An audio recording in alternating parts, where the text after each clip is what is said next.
Welcome to this episode of Horrific History and Hauntings. I'm Beth. And I'm Ramy. We're your hosts, here to talk about the stories that the history books ignore. From horrific epidemics and ghostly hauntings to the catastrophes and tragic events that have sickened humanity. Beth, what happened today that was so bad? This one was actually interesting for me. Oh. I enjoyed it. On August 24th, the day that we're recording, Mount Vesuvius, which had been silent for centuries, violently erupted, and it buried the Roman cities of Pompeii and Herculaneum. That's a good name. Yep, they were under ash, and it caused the death of thousands. Including Pliny the Elder, who, if you listen to Sawbones, was like their mascot for a long time. Oh. He came up with a lot of wacky cures for things. Huh. He was a general or something, an admiral, and he sent his fleets and himself to go save people and died in the process. Oh. These cities lay forgotten beneath the volcanic debris for centuries. They were rediscovered and excavated in the 18th century. Ah, yes. I wasn't around for the excavation, but I've still seen some like bread that they found that was fossilized pretty much. Yes, they carbonized. I don't know what they call it. They were still preserved in their tragic final moments. I'm pretty sure there was one guy like groping himself, right? I have not seen that one, but that would be interesting. I'm going to Google it. At least he died happy. The explosive history of the 2,000-year-old Pompeii masturbating man. Yeah. Oh, yeah, there he is. I'm going to send this to you. Okay. Well, I guess I know what I'm putting on the Pinterest. He was most definitely groping himself. Yeah. It even looks hard in his little... Well, he's a statue. Statue formation. I have no idea if that's really what he was doing. See, maybe he just happened to fall down that way. That's a terrible position to be caught in. That's awkward for him. Well, maybe not. He's dead. In the early Roman Empire, Pompeii had a population of about 20,000 merchants, manufacturers, and farmers. The farmers took advantage of the region's rich soil, but they were unaware that it was so fertile due to the Mount Vesuvius's previous eruptions. Herculaneum was a smaller city of 5,000 and was used mostly for a summer retreat for the wealthy Romans. At around noon on August 24th, 79 AD, Mount Vesuvius erupted with a devastating force. For the following 12 hours, Pompeii was bombarded by falling ash and stones. People tried to flee while about 2,000 attempted to take shelter in sturdy buildings and cellars. While a wind initially shielded Herculaneum from the eruption's early stages, a cloud of hot ash and gas soon surged down the volcano's western slopes. It engulfed the city, leaving no survivors, as those who remained were either burned or died from asphyxiation. I read more about this dude. Mm-hmm. He was not doing that on purpose, along with other victims around the man. Hot pyroclastic surge, the really quick-moving force that looks like a big gray wall heading to you to kill you, is in fact doing that. It's heading straight to you and going to kill you. The effect of the heat has on the body is responsible for causing arms and limbs to flex. This effect takes place during and post-mortem. Oh, well. Meaning the bodies continue to change position after death. Okay. So all these people are set weird stances and stuff, including that guy was just flailing a bit as he died. Well, as you would expect. Actually still kind of sad. Yeah. I'm glad I learned that, because I always assumed, I was like, wow, that is the weirdest thing to do while you burn to death. I'm assuming he probably, if he was going to be doing that, he probably didn't know he was going to be burning to death. He's going to be one of the most memorable people in Pompeii. Yeah. He might not have got a statue or face pasted everywhere like Julius Caesar and all the others, but he did go down in history. Yeah. For something he probably didn't even do while he was alive. It just happened after he died. Well, that was exciting. Yeah, it was a terrible, terrible thing. In the aftermath, volcanic mud and rock rushed down, burying Herculaneum underneath. The following morning, those remaining in Pompeii were killed by a cloud of poisonous gas. The rock and ash that followed caused buildings to collapse and buried the dead beneath the debris. That's terrible. And it still happens. Things like that, not on a bad as a scale, because we have better warning and such, usually, but it still shakes the world, literally, and in other ways, whenever something like that. How long did parts of Europe have flights canceled because of a volcano not too long ago? Or not too long, a few years ago, but it did shut down a big chunk of Europe. Like Hawaii is always having issues. Yeah. But if it hadn't happened, we wouldn't have as many insights into the Roman life as we do now. No? Always one silver lining. Yeah. And you get things like postcards with the think of the one dude on positives. it. Yeah. Your life equates to a postcard. Oh, The exact date of the eruption is still debated by archaeologists. Some suggest it might have happened in October instead of August because they found traces of fall-time fruits. The bodies of 2,000 victims were found in Pompeii, preserved in ash casts. As you mentioned, one of them looked like he was doing suspicious things. Herculaneum's victims suffered horrifying deaths from extreme heat. They actually found skeletal remains with heat burn marks on them. That's how they know that. Mount Vesuvius remains active and poses a significant threat to the surrounding population. Its last major eruption was in 1631, and its last eruption, which wasn't as major, was in 1944, and they expect another eruption of Mount Vesuvius in the near future. It's kind of like the San Andreas Fault. They just expect a lot of things just waiting to get you. And some are more obvious, like these. You know it's going to happen. I would be tormented by it. I don't know. I think if the earth started to shake is when I would start worrying, but then it's probably about to be too late. Yeah, they are not as easily predicted, I feel like. None of it's easy. Like tornadoes, they're not easy.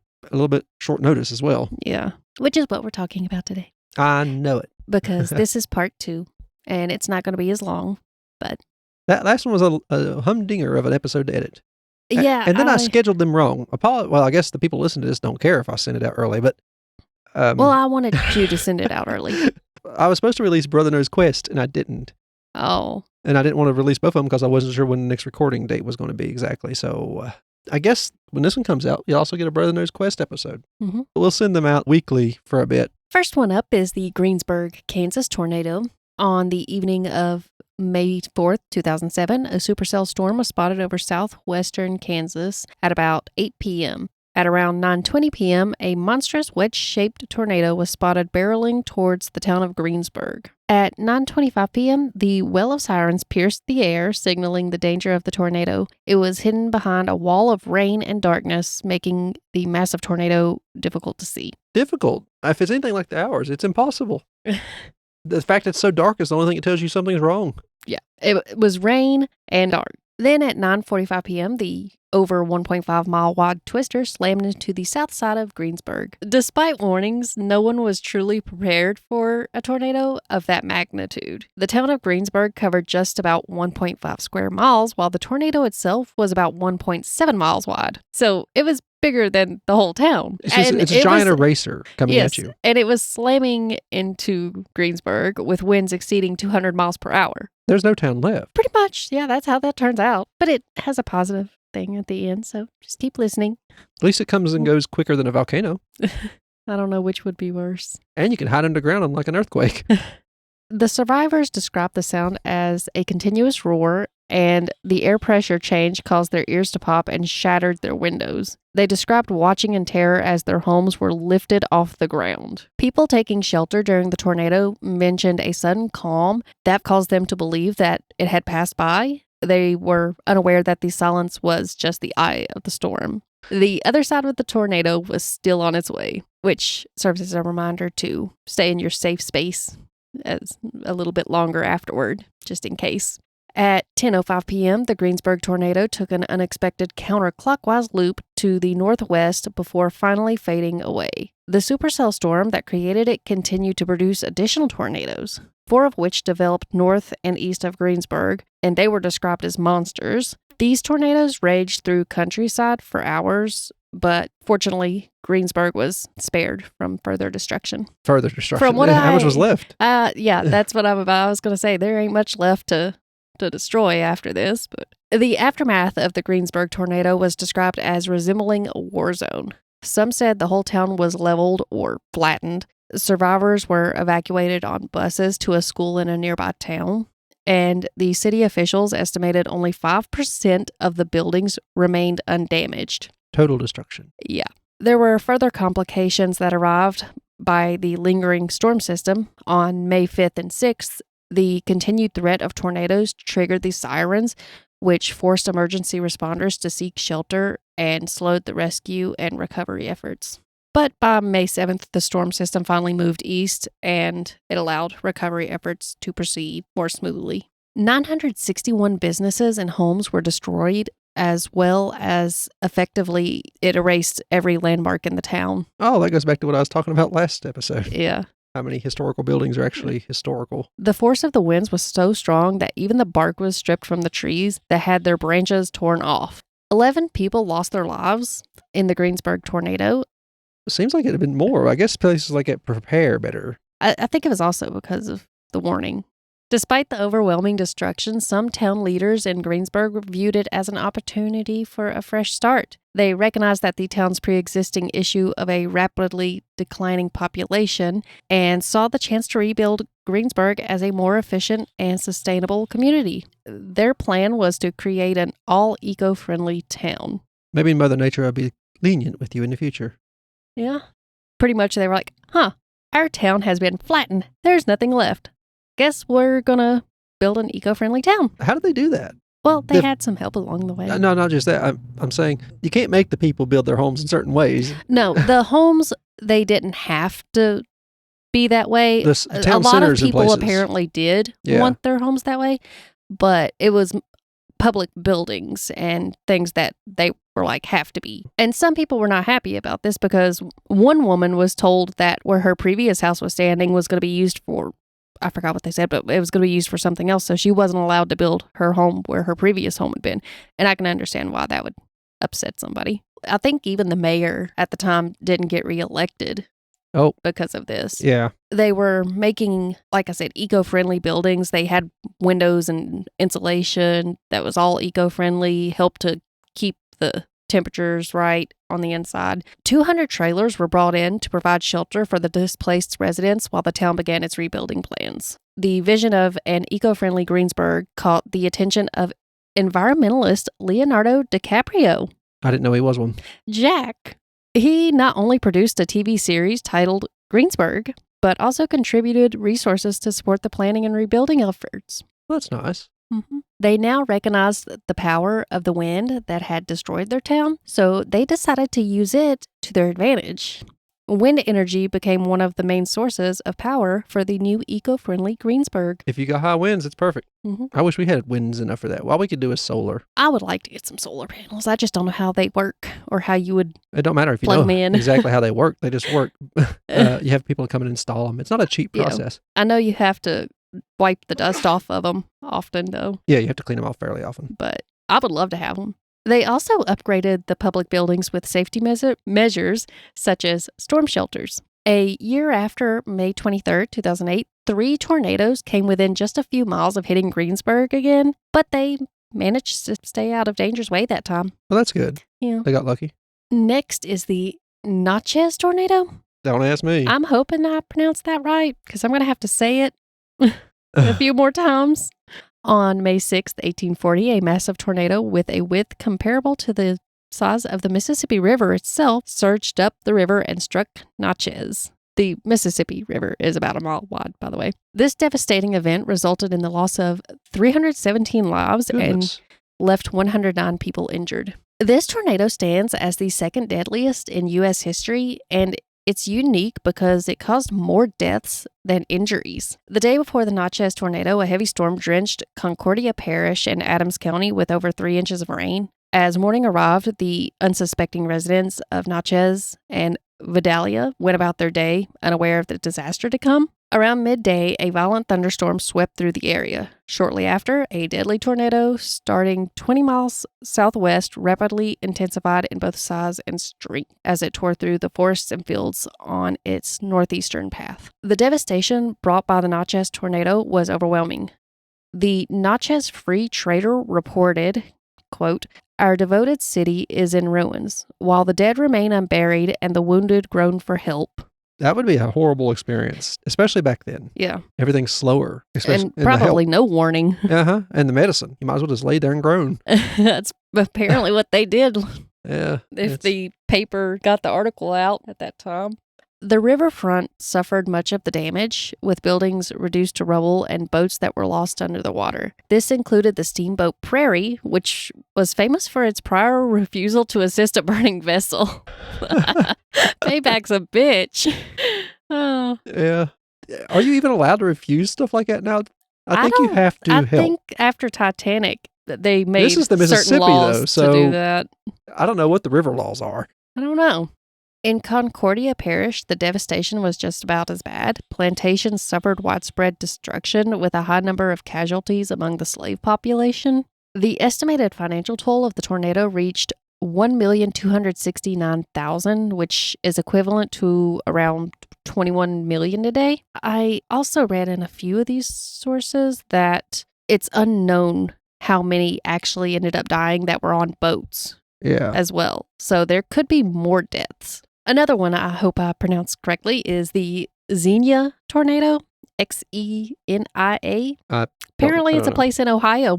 On April 3rd, 1974, the city of Xenia, Ohio was struck by a devastating F5 tornado. Winds reached 260 miles per hour or over, and the tornado tore through the city, leaving a path of destruction. By the time the storm had passed, half of Xenia was destroyed. This tragic event resulted in 32 deaths and over 1,000 injuries. It was part of a massive storm system that unleashed nearly 150 tornadoes across the United States that day, in one single day.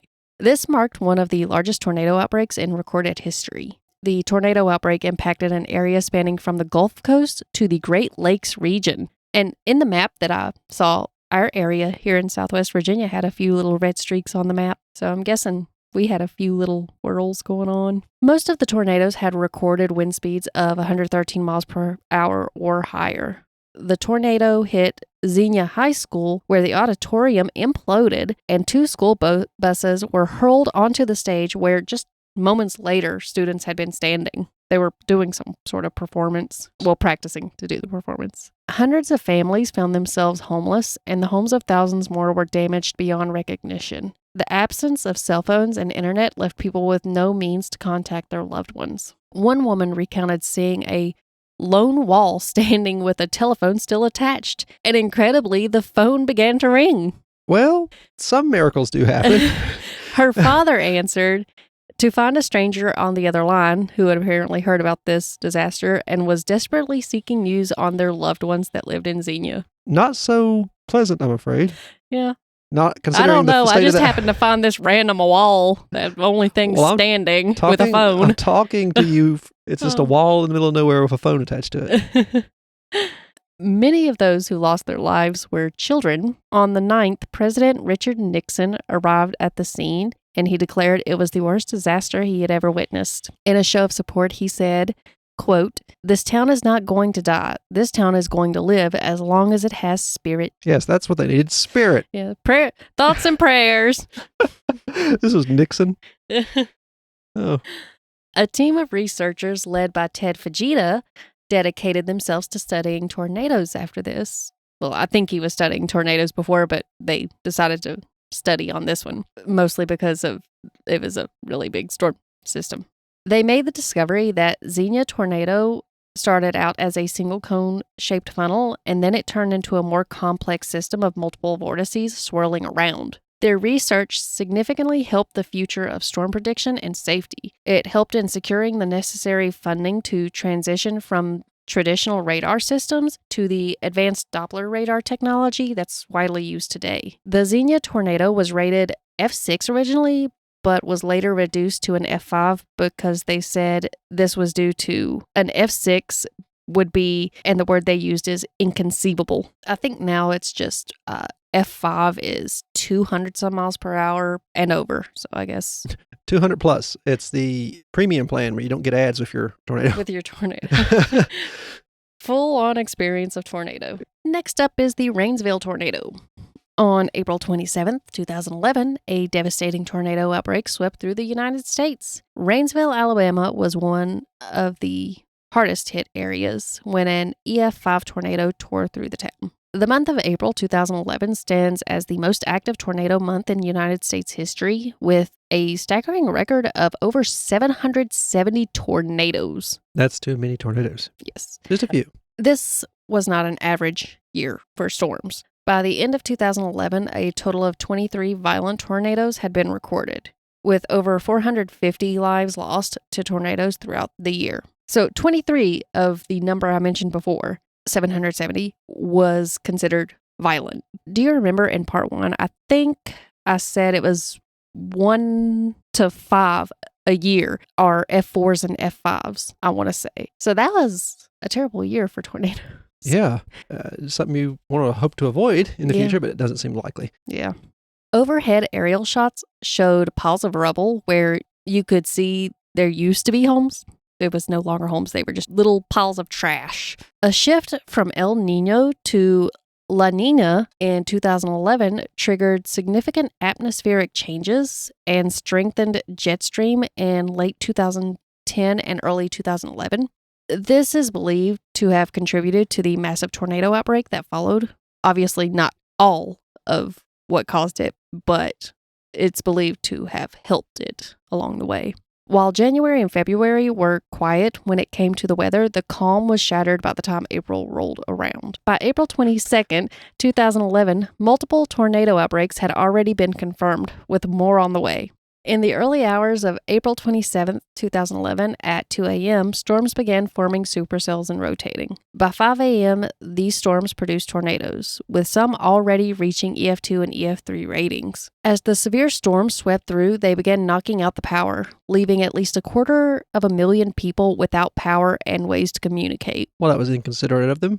But apparently that one telephone worked. Oh, that was the other one. Yeah. Sorry. I guess these people don't have telephones with just a random all. 1:45 p.m., a tornado watch was issued. In Harperville, Mississippi, a seemingly ordinary thunderstorm escalated into a supercell. But with the chaos of already existing tornadoes around on the ground, this supercell was pretty much going unnoticed by meteorologists. Unnoticed? Oh, there was slip through. Well, you have to remember there was a lot of tornadoes already on the ground. Yeah, then everybody's like, we got to report on this. Yeah, they were reporting those. And just start reporting as they show up and don't worry about the rest of the people. Yeah. Just before 6 p.m., tornadoes were already tearing through parts of Alabama. Eventually, the meteorologists became aware of this supercell, and a warning was issued at around 6:10 p.m. Near the Lakeview community, at about 6:19 p.m., the Rainsville tornado was officially forming. The Rainsville twister rapidly intensified while moving northeast with EF5 rating power through Shiloh, Alabama, and it was heading towards Rainsville. In Rainsville, the tornado left businesses and homes shredded into fragments. East of Rainsville, the trees were stripped of their bark, and homes, many of which were well built, were reduced to mere fragments. One home had an 800-pound anchored safe that was not only ripped from the foundation, but was completely destroyed, and its contents were nowhere to be found. Would piss me off. Yeah. I would be upset. I would be so mad. The soil surrounding a storm shelter that was being used was being ripped up as the tornado was overhead. The door was torn away and the entire structure began to slightly lift. The storm shelter. Well, that's not where you go to be most safe. Imagine the screeches going on in there. Because people scream when stuff like that starts happening. Yeah. The sidewalk was ripped from the ground, and metal electrical towers had fallen and were bent over. Single-family homes were found moved off of their foundations as well. As the tornado moved from Alabama towards Georgia, it began to weaken, causing EF2 and EF3 damage. At 6:55 p.m., after a 36-minute rampage and a destructive path of 36 miles, the Rainsville tornado finally dissipated. However, the storm system wasn't finished. About 30 minutes later, it spawned another EF4 tornado in Georgia, and that was the fourth violent EF4 tornado from that same supercell. This thing's just wreaking havoc across the country. Yeah. Even while the tornado was still actively on the ground, search and rescue teams initiated efforts, and they think that this immediate response was likely crucial in saving the lives of those that were critically injured and trapped in the wreckage. The Rainsville tornado resulted in 35 deaths. Many people were caught unaware by the later tornadoes due to widespread power outages and the resulting breakdown of communication systems. Due to the power outages, it is believed that people mistakenly assumed the worst was over after the initial storms that occurred earlier. They didn't have TVs and things to hear the news, I guess. Yeah. This was also because the sky began to clear up for a while with very few clouds and the sun was starting to come out. And then it hit him again. Just when people start to come out to see if they can help or fix things or get their stuff. The estimated financial toll of the Rainsville tornado reached around $10 million. Less than a year later, a memorial was built to honor the victims of the Rainsville tornado. Water flows beneath the memorial, and it's surrounded by peaceful gardens. Very beautiful. And that's all for the tornadoes. The today in history was about as long as the tornadoes for this one. And that's all for tornadoes. I mean, those are all the tornadoes that's ever happened or will happen. So this episode covers it all, as she just said. No. This is just what I have. No more tornadoes. Happy news. It's the proverbial rainbow at the end of the flood. No, that's not true. Grab your compasses. You'll need it. Oh, my goodness. I haven't got any feedback from that. I figured we'd have some sort of negative feedback from the compass thing. Somebody either taking up for it or calling us murderers in the works. I didn't mean it. Don't charge me for murder. I corrected it, so if you didn't continue to listen, that's your fault. Yeah, we did correct it, or tried to. I didn't say it. I had nothing to do with it. I advised against it. No. Hashtag not me. I like the tornado episodes. Any idea what the next episode is going to be about? I feel like we haven't done a hauntings and legends across America in a while. Oh, we haven't. So I'm going to do that. And then after that, I'm going to try to take Mina's recommendation for that theater that she was talking about. Okay. Well, we'll do, if you like what you heard here, we're part of the Gruesome Gaming Group Podcast Network. We have a link in the description. It's a Linktree link, so it'll have a whole bunch of other links inside of it if you don't know what that is for some reason. The first one will take you to our website where you'll see all the Gruesome Gaming Group podcasts like this one and Brother Knows Quest. It's a podcast where I talk to my sister here and tell her about a different tabletop role-playing game each week. And Leveling Duo. It's a podcast me and my sister here, or my friend Dakota do, where we talk about our favorite video games or a new video game we've played that we've really enjoyed. It don't come out as often because we don't play a brand new great video game every week. We kind of ran low, so we started doing it as needed. But they're there if you like that kind of stuff. Listen to some of the old back episodes if you like. You can subscribe through that spot and everything.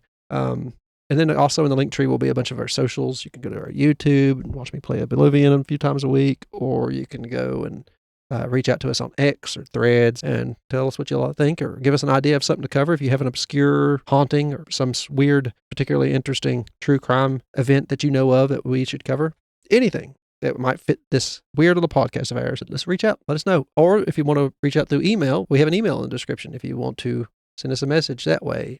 Just say hi. We'd like to hear from you. Thanks for the reviews and sharing episodes. We've been collecting those to make an episode about that once we get a few more. Also, below all those links is a spot to send a tip. If you like to do that, we'd appreciate it. It helps keep the podcast hosted, and it uses Stripe, so it is secure. Thank you again, Beth, and thank you for listening. I've been Ramey. And I'm Beth. And this has been HH&H. Bye-bye.